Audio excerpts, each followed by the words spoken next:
오늘 포도원을 둘러싼 세 사람 나봇, 아합, 이세벨이라고 하는 제목으로 하나님의 말씀을 우리가 나누도록 하겠습니다. 오늘 본문 말씀을 이야기가 어떻게 진행되는지 잠깐 설명하도록 하겠습니다.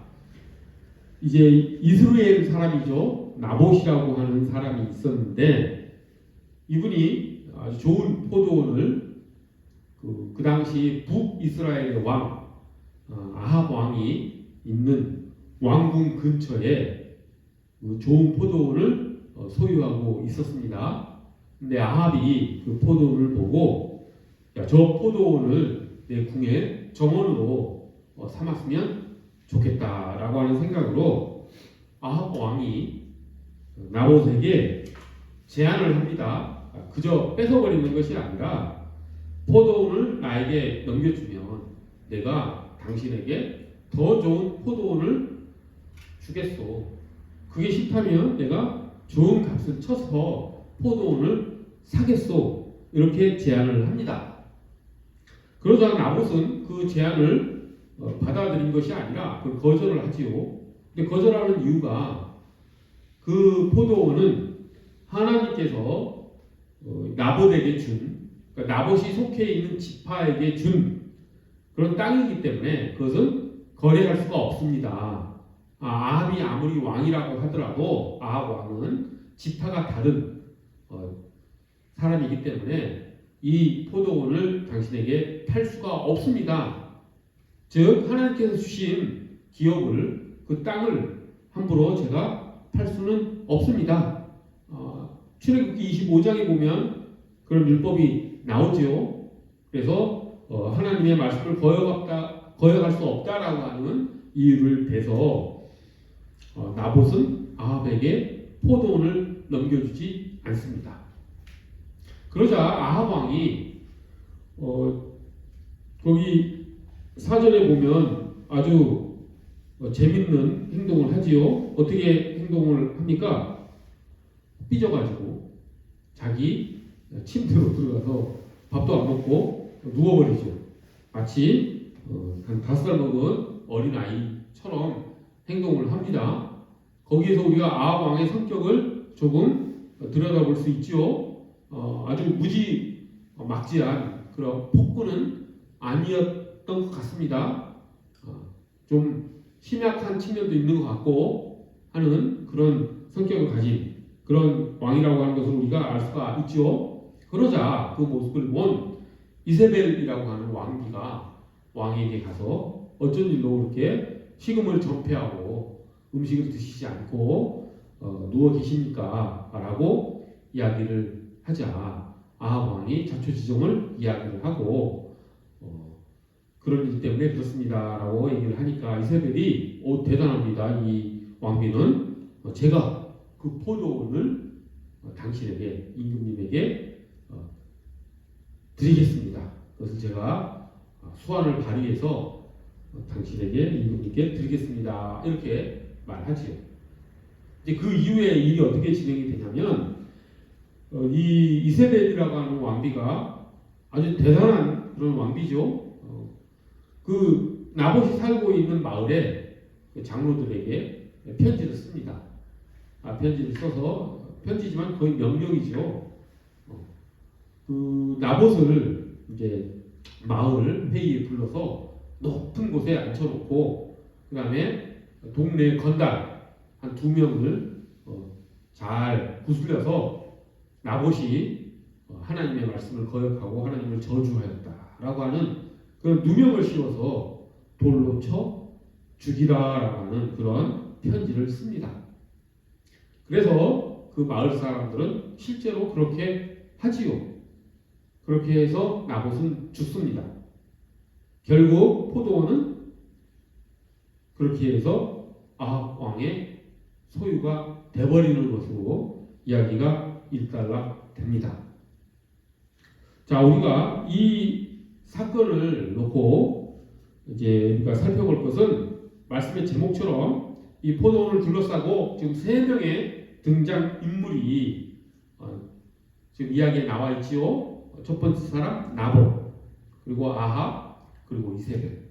물론 마을 사람들도 있지만 조연들은 빼고 세 명의 주연들만 우리가 오늘 이 말씀 나누는 시간에 살펴보도록 합니다. 이 세 명은 과연 어떤 사람들이었는가? 이 세 명은 어째서 그런 행동을 했는가? 그런 행동을 한 원인은 무엇인가? 라고 하는 것을 우리가 좀 살펴보도록 하겠습니다. 그를 통해서 각 사람에게 하나님께서 어떤 은혜를 베푸시는지, 또 그 각 사람은 또 어떻게 하나님을 거절하고 배반하는지 라고 하는 것을 우리가 깨달을 수 있게 되는 것이죠. 먼저 나봇을 살펴보도록 합니다.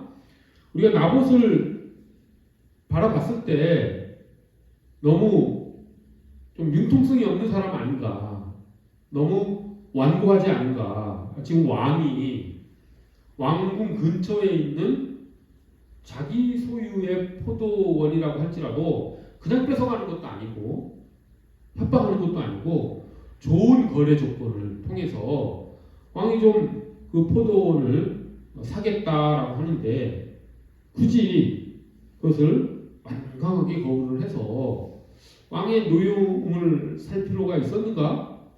라고 하는 생각이 들지요. 뭐 그렇게까지 완고하게 세상을 살 필요가 있을까? 자기에도 이익이 되는 일인데 그럴 필요는 없지 않았을까라고 하는 생각이 들 수 있습니다. 특히 현대 자본주의 사회를 살아가는 우리들에게는 나봇이 정말 융통성이 없는 사람이다라는 생각이 많이 들 수 있지요. 하지만 나봇이 이렇게 아합 왕의 거래 조건을 거절을 하고 포도원을 넘겨주지 않는 데에는 나봇의 깊은 신앙심, 하나님을 향한 신실한 마음이 있었다라고 하는 것을 우리가 바라볼 줄 알아야 합니다.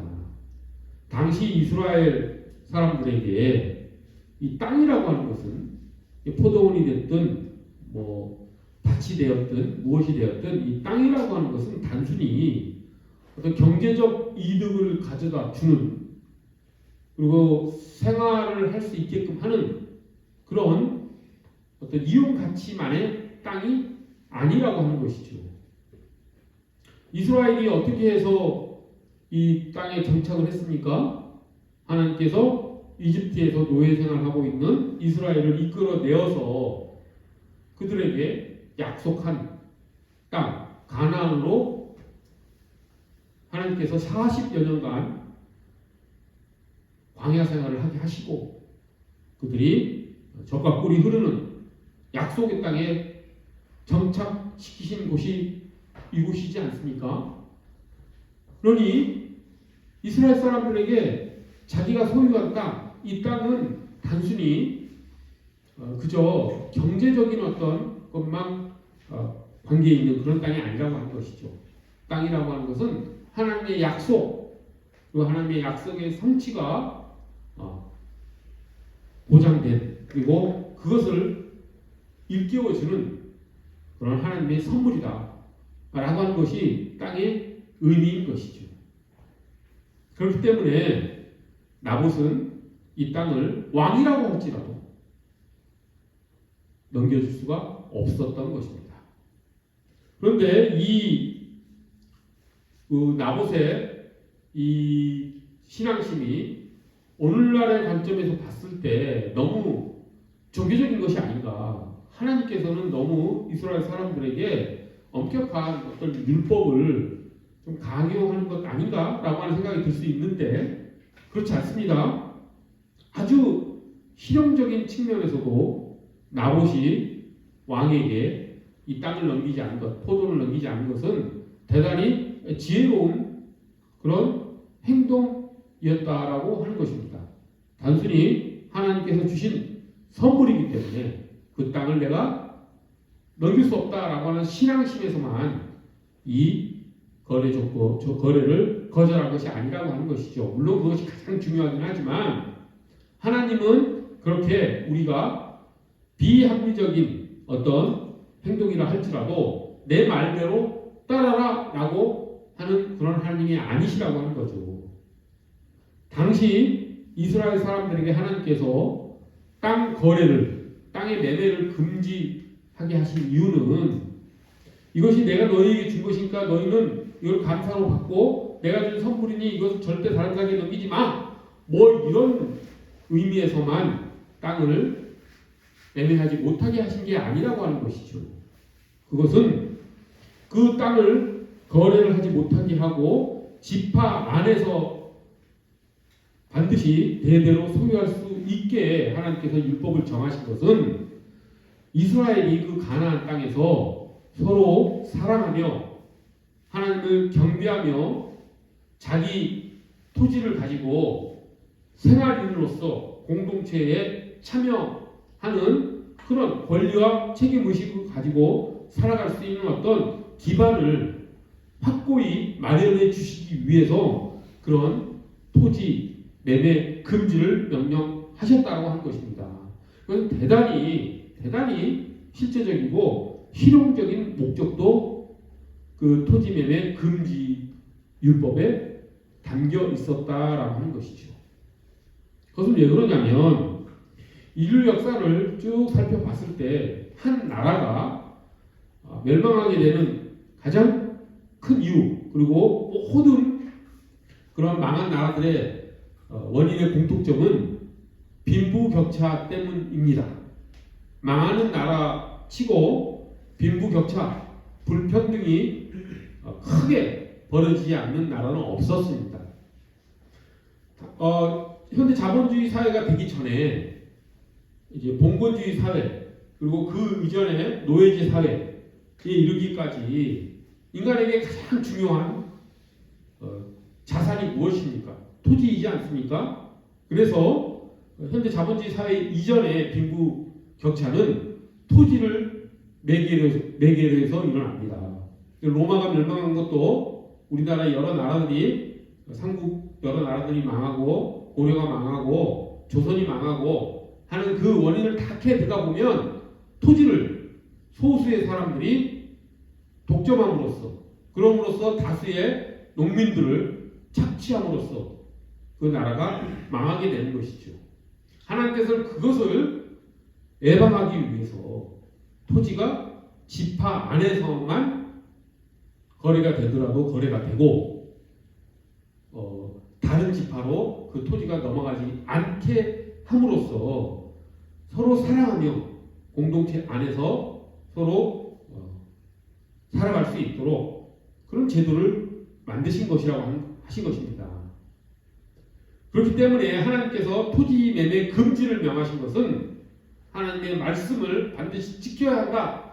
하나님께서 주신 선물이니 너희들은 그것을 소중하게 여겨야 한다. 라고 하는 신앙심뿐만 아니라 이스라엘 사람들이 서로 사랑하며 살아갈 수 있도록 하는 그런 경제적 기반을 확보하게 해 주시기 위한 목적도 같이 있었다라고 하는 것이죠.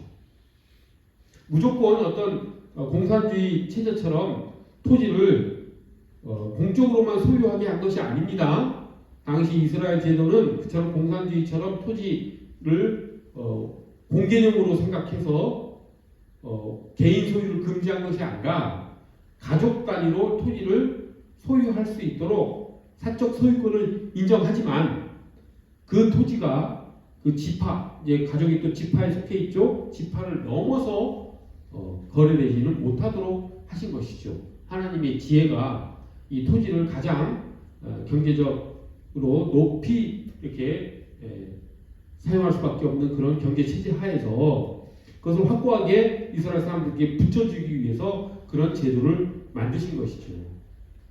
거기에 더해서 하나님께서는 50년이 되면 매 50년이 되면 그동안 토지가 거래되었던 것들도 다시 원주인에게 돌려주라라고 하는 그런 제도까지 하나님께서는 율법에 규정하셨습니다. 어쩔 수 없이 자기가 병에 걸리거나 어쩔 수 없는 사정으로 토지를 다른 사람에게 팔았다 하더라도 매 50년마다 그 판 토지를 다시 원주인에게 돌려줘야 한다라고는 희년 제도라는 것까지 만들어서 토지가 지파에서 벗어나지 못하고 그럼으로써 공동체의 경제적 기반이 확고히 보장되도록 하나님께서 그 토지 제도를 정하셨다라고 하는 것이죠. 율법으로. 그렇기 때문에 나봇은 이런 여러 가지 하나님의 뜻을 잘 알고 있는 사람이었기 때문에 아합 왕이 자기에게 좋은 조건을 자기가 더 많은 돈을 벌 수 있는 그런 조건이었음에도 불구하고 토지 거래 제한에 대해서 거절을 한 것이죠. 그러니까 나봇이 그렇게 융통성이 없는 그런 사람, 아주 좀 딱딱한 종교심만을 가진 그런 사람이 아니라 하나님의 깊은 그런 뜻까지도 통찰해서 자기가 어떻게 행동해야 될지를 알았던 그런 깊은 신앙심과 더불어 지혜로운 사람이기도 했다라고 하는 것이죠. 그래서 우리는 나봇을 단순히 우유부단하고 아니 우유부단이 아니라 반대죠. 너무 융통성이 없고 강직하기만 한 사람이 아니었다라고 우리가 이 나봇을 판단할 수 있다라고 하는 것입니다. 자, 이런 사람이 첫 번째 오늘 이야기의 등장인물입니다. 그 다음에 두 번째 아합 왕이죠. 이 아합 왕은 좀 복잡한 인물입니다. 이 아합 왕은 북이스라엘의 왕이죠. 지금 아합 왕이 이 북이스라엘을 다스릴 때는 이 다윗 왕, 그 다음에 솔로몬 왕 이후에 나라가 두 동강이 나죠. 북이스라엘과 남유다로 두 동강이 납니다. 솔로몬이 말년에 정치를 잘 못한 것도 원인이 되고 여러 가지 이유로 해서 북이스라엘과 남유다로 이스라엘이 분열이 됩니다. 이것은 우리 민족은 잘 이해가 되는 그런 역사적 어떤 측면이죠. 왜? 우리도 지금 북한과 남한으로 나눠져 있지 않습니까? 그것과 똑같이 이스라엘도 북이스라엘과 남유다로 나눠져 있는 상태에서 이 아합 왕은 북이스라엘을 통치했던 일곱 번째 북이스라엘의 일곱 번째 왕입니다. 그런데 이 아합 왕은 열왕기상이나 역대기에 기록되어 있기로는 역대 북이스라엘 왕 중에서 가장 악한 왕이었다라고 기록을 합니다. 성경에서 아주 강하게 이 아합 왕이 악한 일을 행하였다라고 평가하고 있는 것이죠. 그 이유는 이 아합 왕이 정치는 잘했습니다. 당시 이제 주변에 모압이라고 하는 나라로부터 조공을 받고 또 당시 아람 군대가 상당히 센 군대였고 아람과 전쟁이 여러 차례 일어났는데 아합 왕이 그 아람을 물리치고 그들이 쳐들어왔을 때 잘 방어해내고 그렇게 잘 정치를 했던 그런 왕이었습니다. 그리고 그 아람과 전쟁을 할 때 이길 수 있는 전쟁을 이긴 것이 아니라 수적, 그 다음에 어떤 그 군사 기술적 어떤 군사력 측면에서 상당히 열세였음에도 불구하고 하나님 기도에서 하나님의 도우심을 받아서 그 전쟁에서 승리한 경험도 했던 믿음도 있었던 그런 왕이었었죠. 그런데 성경에서는 이 아합 왕이 그 북이스라엘의 그 어떤 왕보다도 더 악한 왕이었다, 나쁜 왕이었다라고 기록을 합니다. 이렇게 하나님을 믿고 전쟁에서 승리하기까지 한 이 왕이 어떻게 그런 평가를 받았던 것일까요? 우선 이제 성경은 그 한 인물을 종합적으로 판단을 해서 그런 평가를 한 것이겠죠. 그런데 이 아합 왕이 그렇게 나쁜 평가를 받은 가장 결정적인 이유는 무엇이냐면 자기 아내 이세벨과 결혼한 것 때문입니다.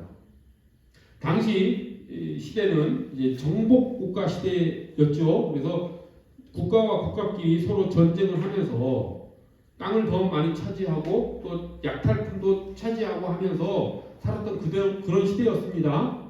그렇기 때문에 나라의 힘을 강하게 하는 것, 군사력을 강하게 하고 전쟁 준비도 잘 하고 나라를 안정시키고 하는 그런 일이 대단히 중요하죠. 그러기 위해서는 국제관계에서 외교전도 잘 이끌어야 됩니다. 그 방법 중에 하나가 무엇이냐면 이제 정략교류죠. 정략교류. 강한 동맹국끼리 서로 결혼을 통해서 유대 관계를 아주 강화시키는 그런 외교 전략도 사용합니다. 그런 목적으로 아합 왕이 당시 페니키아 지역의 시돈 왕의 딸 이세벨이죠. 오늘 본문에 나오는 그 여인을 자기 아내로 받아들이는 것이죠. 그런데 그렇게 해서 당시 현실적인 이유에 의해서 이방 여인을 왕비로 들인 것까지는 그냥 그렇다 그렇게 이해할 수도 있었다라고 생각할 수 있습니다. 물론 율법에서 금하는 일이긴 하지만 그걸 가지고 그렇게 가장 나쁜 왕이었다라고 평가하기까지는 좀 거리감이 있죠. 그런데 이 아합 왕이 그렇게 가장 악한 왕이었다고 평가를 받은 이유는 이세벨을 자기 아내로 들이고 나서 그 이세벨이 끌고 들어온 우상 숭배 그 문화까지도 이방 종교까지도 이스라엘에 퍼뜨렸다라고 하는 것이 아합 왕이 가장 악한 왕으로 평가받는 이유인 것이죠. 당시 북이스라엘은 하나님을 신실하게 믿지는 못했지만 여호와를 향한 하나님을 향한 신앙이 많이 희석되고 흔들리고 베델과 단에다가 금 송아지를 만들어 놓고 하나님인 양 예배하는 그런 잘못된 여호와 신앙을 가지고는 있었지만 어쨌든 아합 왕 이전에는 형식적으로나마 여호와 하나님을 신앙하는 그런 민족이었던 것은 맞았습니다.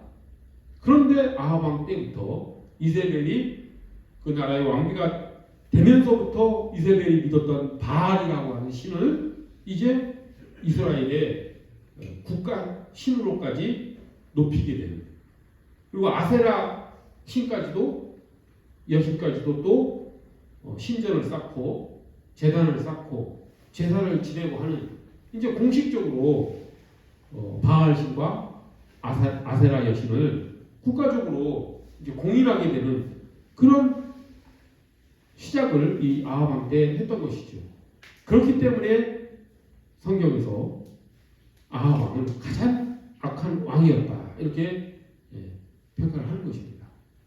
자, 잘 보십시오. 아합 왕은 북이스라엘을 잘 다스렸습니다. 외국과의 전쟁에서도 하나님께 기도하면서 승리를 얻어낼 정도로 신앙심도 있었습니다. 그런데 어떻게 됐습니까?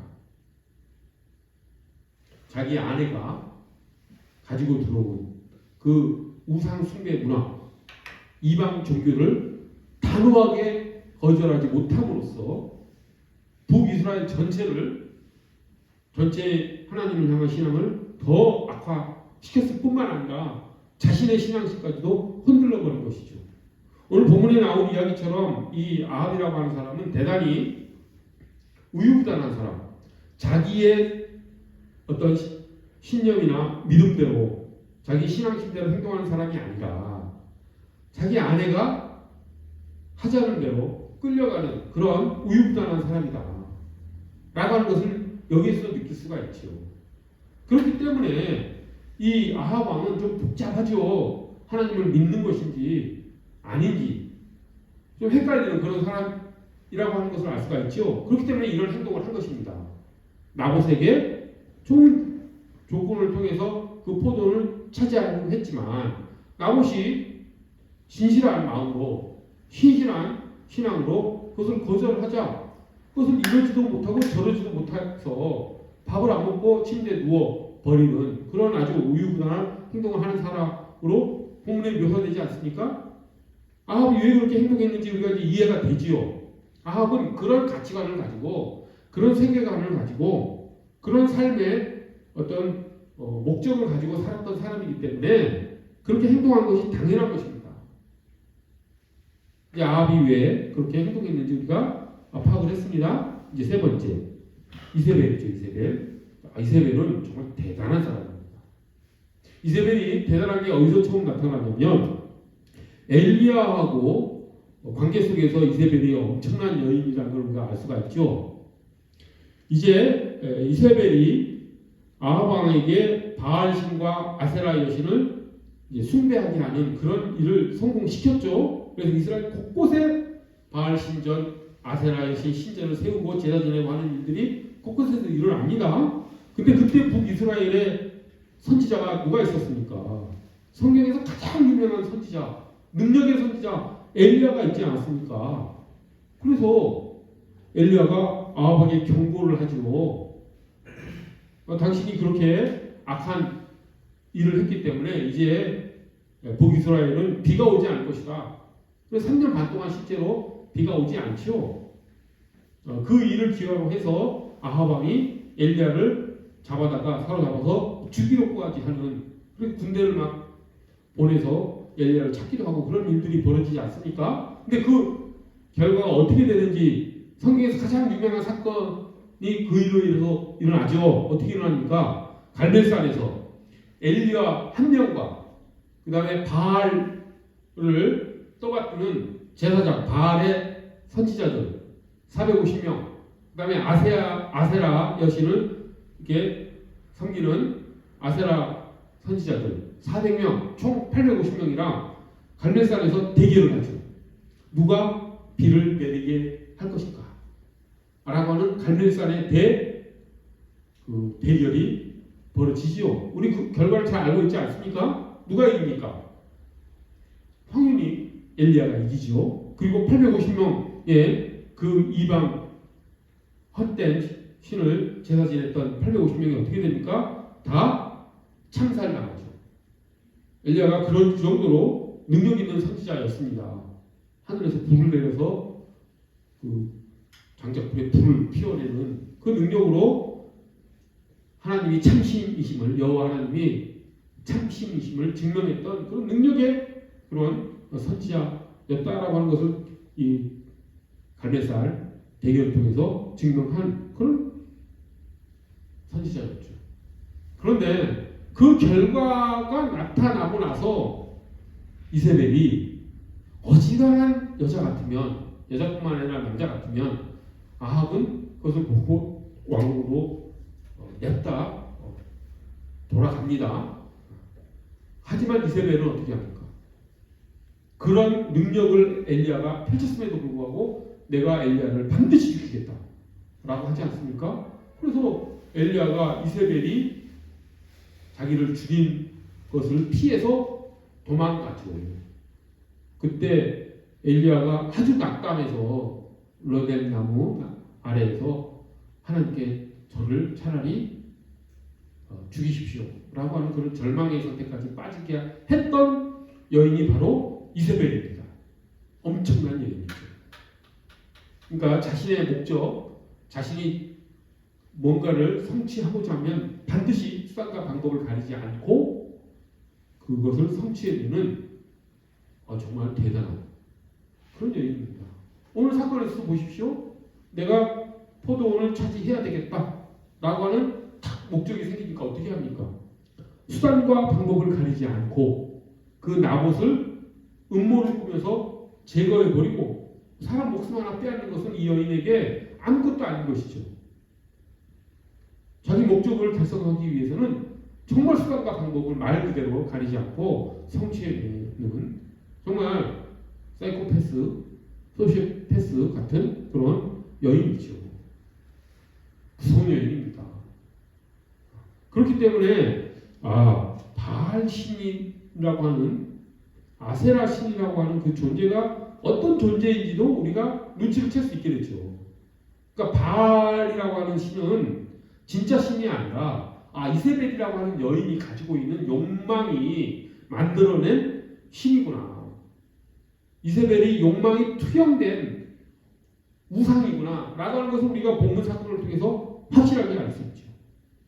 그래서 이제 얼추 세 명이 어떤 사람인지 다 어느 정도 살펴보았습니다. 그럼 이렇게 간단하게 이제 세 명을 이 포도를 둘러싼 세 인물에 대해서 정의를 내릴 수 있을 것 같습니다.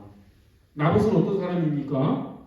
여호와 신앙, 하나님을 향한 믿음이 아주 깊었던, 단순히 종교심만으로 자신의 어떤 신념을 꺾지 않았던 사람이 아니라 그 차원을 넘어서서 하나님의 깊은 뜻까지 깨닫고 그 뜻에 순종하며 자기의 목숨까지도 하나님을 위해서 버릴 줄 알았던 구약의 아주 신실한 순교자라고 할 수가 있습니다.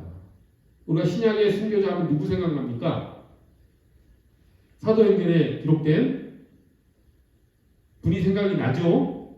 그런 사도행전에 기록된 최초의 스데반 집사님 순교자, 그분이 생각난다고 한다면 구약에서는 이 나봇이 그 스데반 집사님과 같은 그런 순교자였다 라고 하는 것을 우리가 알 수가 있는 것입니다. 아합은 어떤 사람이었습니까?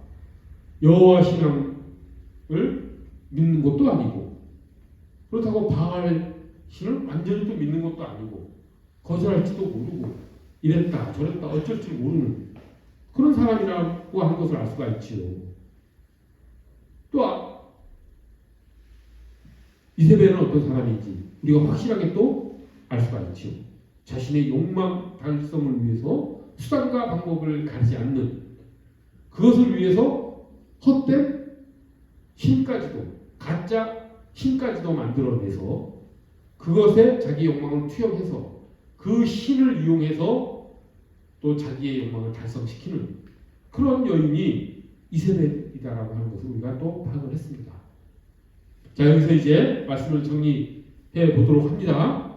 이 세 인물은 오늘날 현대사회를 살아가는 모든 사람들을 대변하는 사람이라고 할 수가 있겠죠.